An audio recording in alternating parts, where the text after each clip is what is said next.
Hey, welcome to another edition of HorseCenter, everyone. I am Brian Zipsy, and as always, I have the fantastic pleasure of being joined by my co-host to the East Coast. That's Matt Schiffman. How are you today, Matt? I'm terrific, Brian. We had quite a weekend of racing, big performances, some controversy, lots for us to talk about. I'm going to have to hold down the excitement on your end. I can see, Matt, you're fired up. All right, let's get going. Matt, Kentucky Derby runs through California in 2018. I thought that might be the case before the weekend, but now I feel even safer in saying looks like some of the best, if not all the best, three-year-olds reside in California right now. Let's talk about the San Felipe Showdown. It was Bolt D'Oro and McKinzie. Matt, I said they were going to throw down, and they did. They literally threw down. There were some punches thrown, I think, by these two young, talented three-year-olds.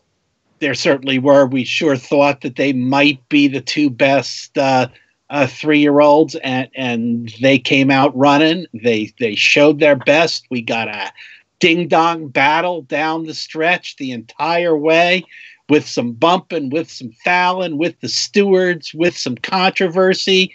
But all in all, like you said at the beginning, Brian, California horses have moved to the top of the list. Absolutely. Now, I had Bolt D'Oro 1, McKinzie 2 on my list last week, Matt. I'm not going to change it. I also am giving up on the California stewards, Matt. If it wasn't the case for me after leaving the Breeders' Cup Classic result of a few years ago as it finished, now the Los Alamitos futurity last year, and then this, I'm washing my hands of any California stewards. I just don't get it. That's all I'm going to say on that, Matt, because I think it was another poor decision.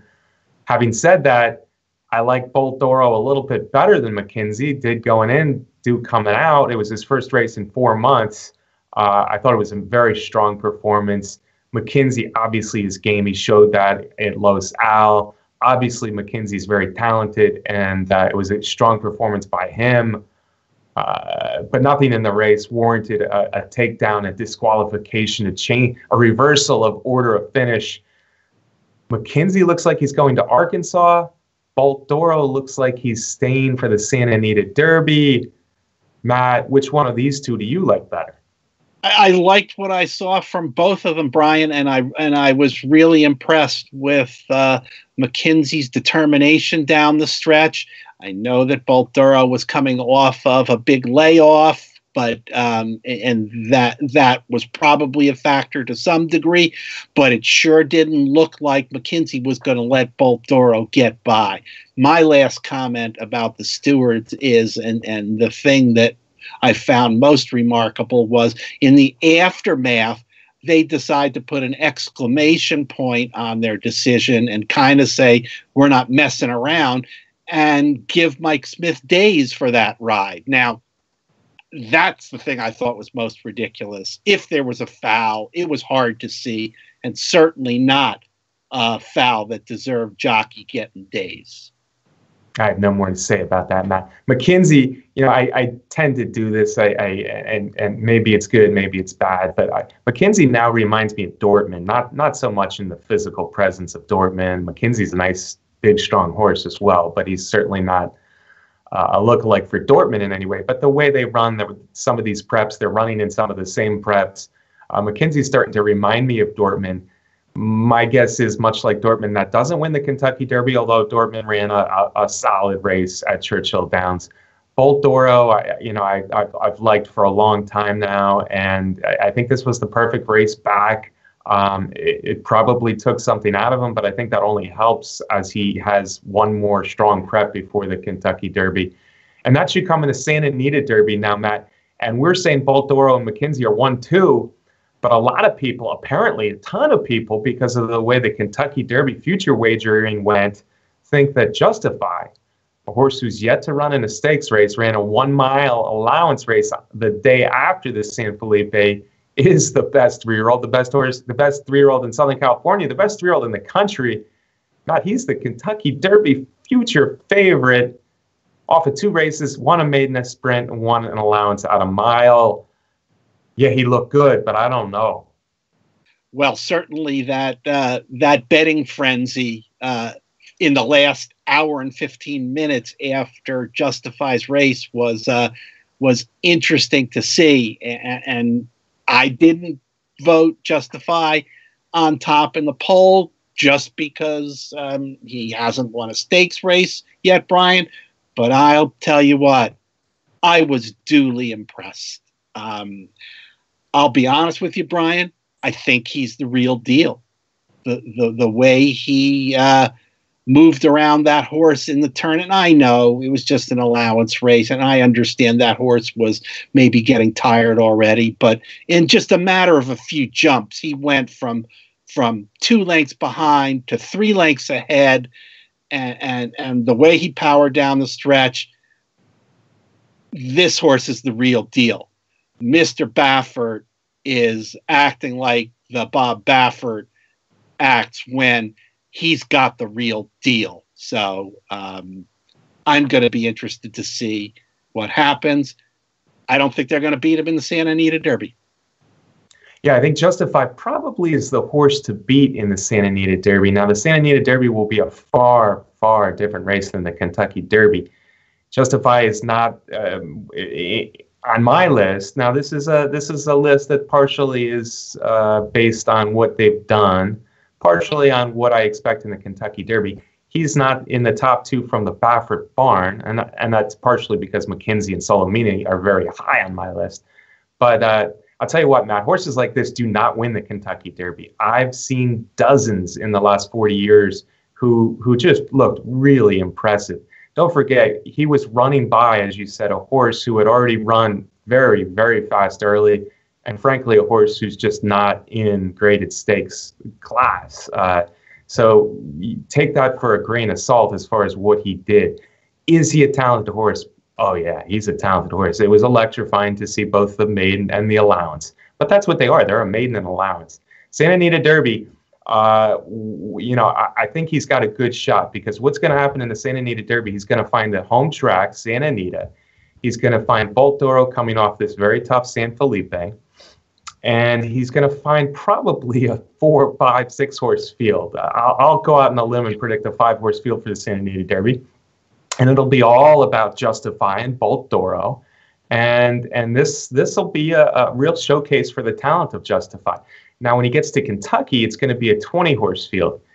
The best 2 examples of horses really coming from nowhere over the years, because there are so many examples of these horses not even making the Kentucky Derby or getting to the Kentucky Derby and fizzling. In fact, probably more examples of not even making the Kentucky Derby for whatever reason.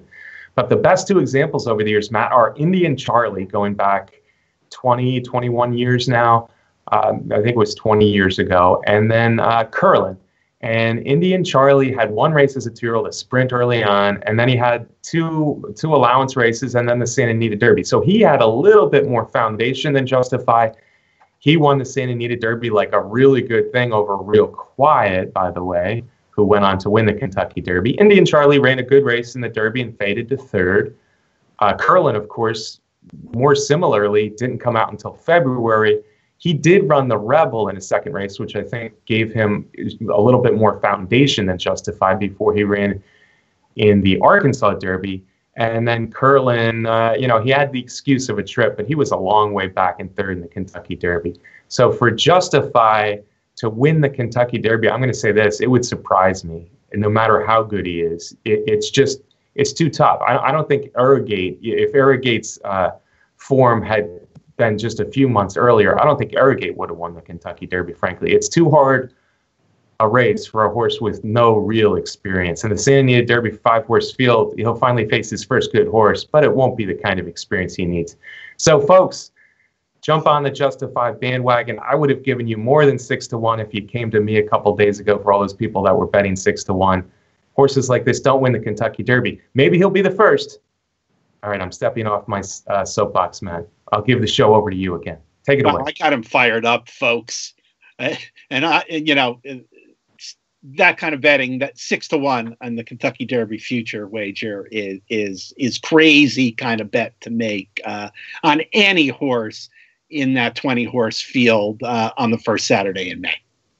I did enjoy betting some brand new Oaks Derby doubles. All right, I'm going to get back on my soapbox. Sorry, folks. Avery Island was one of the horses I included in my Oaks Derby doubles because Avery Island I thought was value on the list of Kentucky Derby horses. So he was injured Friday. He was wagered on Friday, Saturday, and Sunday. On Monday, Godolphin announced that he was injured on Friday. I have a problem with that, Matt.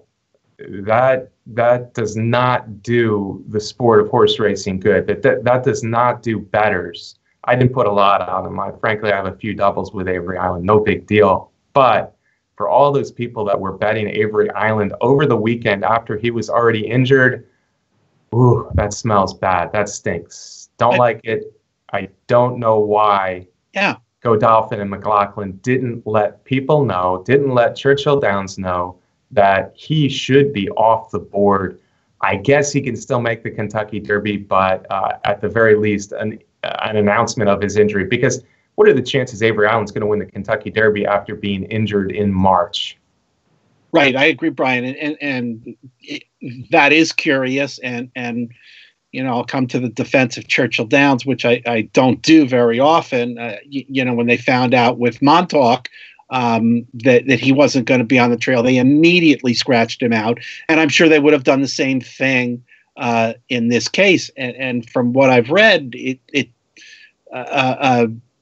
Avery Island team isn't really specifying yet what kind of injury it is and what happened to the horse. I saw that they're going to send him to Kentucky to the top-notch veterinarians there to take a look. So I hope we'll find out more about it. But I agree with what you said, Brian.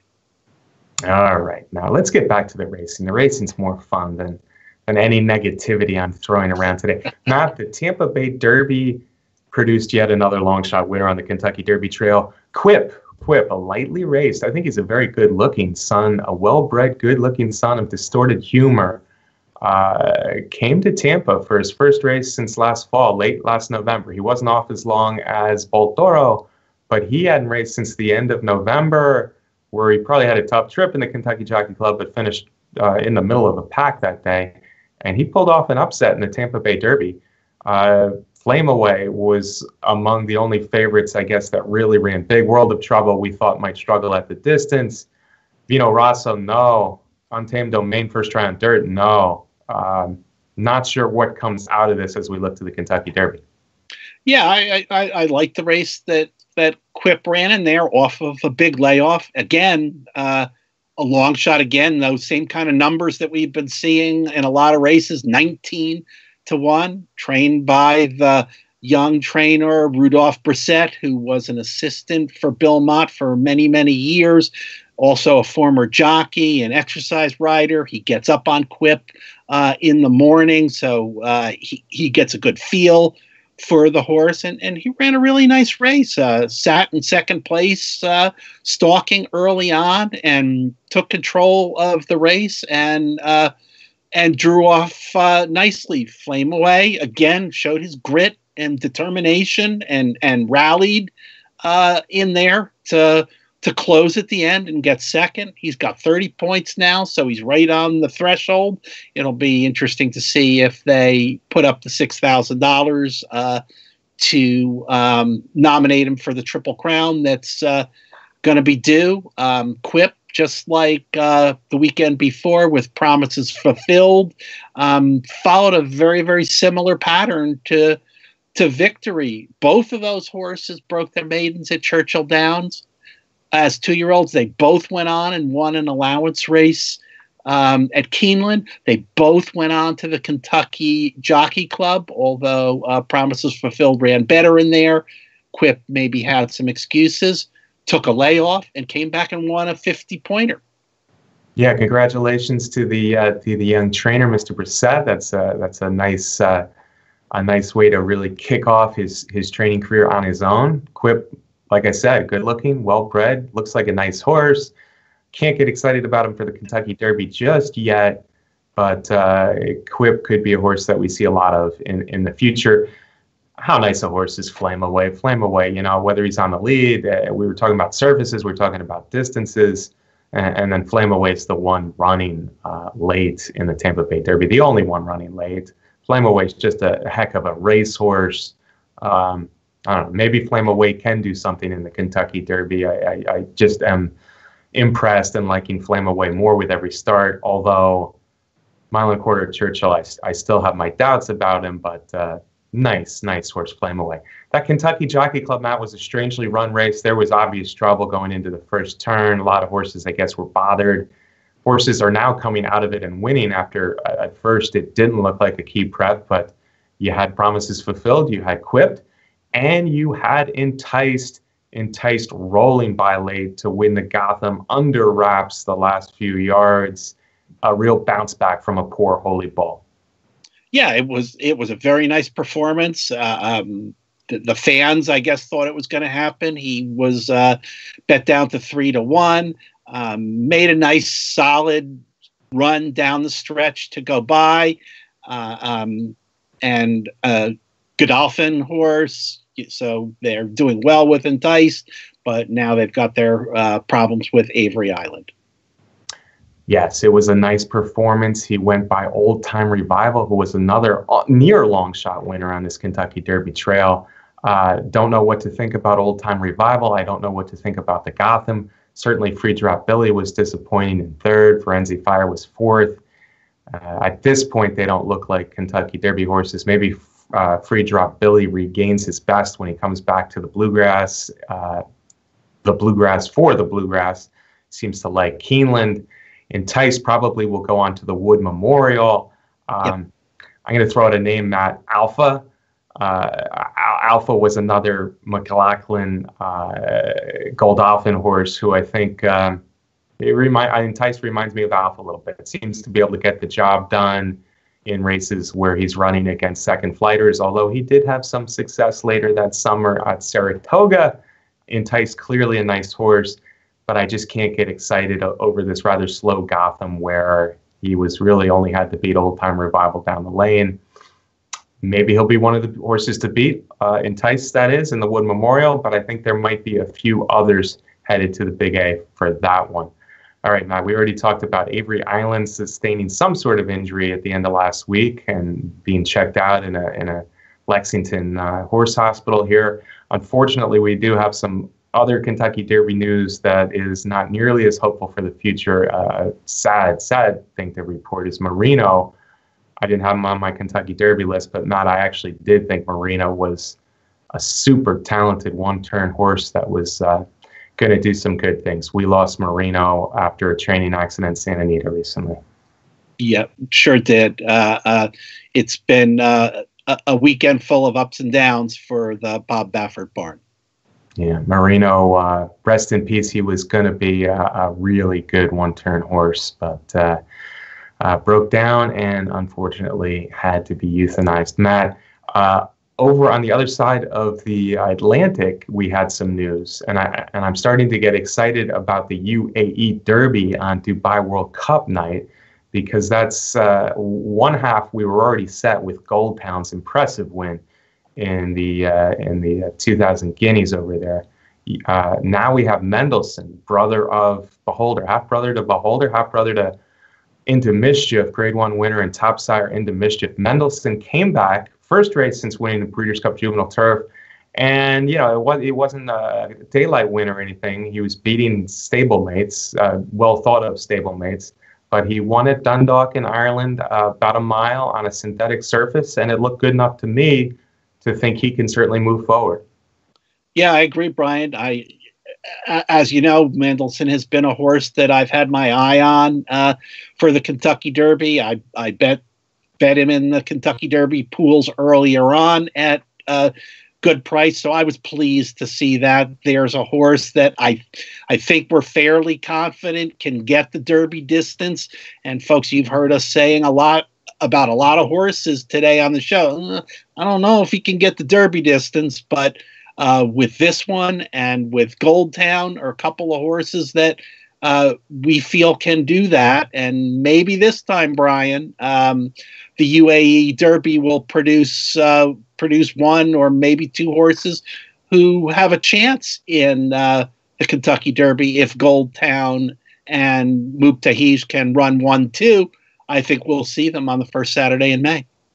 Yeah, Mendelssohn's certainly a horse to like, especially with what he did last time he came to America. He beat a good field in the Breeders' Cup Juvenile Turf. Like we said, a good enough return to the races, a nice win. He showed good turn of foot there in the stretch at Dundalk on Friday. But more than anything, Matt, I'm excited about the UAE Derby now because Mendelssohn and Goldtown, both with plenty of Kentucky bloodlines and class already proven, should produce a very good race in the UAE Derby. And both want to be here at Churchill for the Kentucky Derby. So that race should be interesting again on the Dubai World Cup card. Now, let's talk about some of the other races besides the Kentucky Derby preps that we saw last weekend. First, I'm going to start with the Big Cap. It's been the Big Cap it's been called the Big Cap for a reason for a lot of years. Lately, it's more like the Medium Cap or the slightly small cap. But on the other hand, Accelerate, I think, is a horse we need to talk about a little bit. You know, he was a graded stakes winner at 3. He was graded stakes winner at 4, where he beat some good horses in a romp in the San Diego, ran a very good Pacific Classic, threw in an absolute stinker, though, in the Breeders' Cup Dirt Mile after running well in that race the year before. But since then, he's been good. And his 2 races this year, you know, he won the San Pasquale very nicely, and then sloppy traffic, albeit, but there was a decent enough field in the Big Cap, you know, a bunch of decent horses, including Mubtahij and Giant Expectations and Fear the Cowboy, and Accelerate really romped over him in the Big Cap.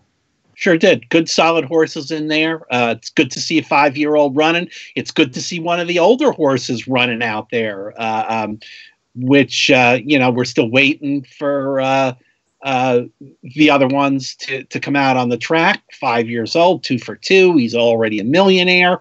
It's nice to see the success for Accelerate, the son of Looking at Lucky.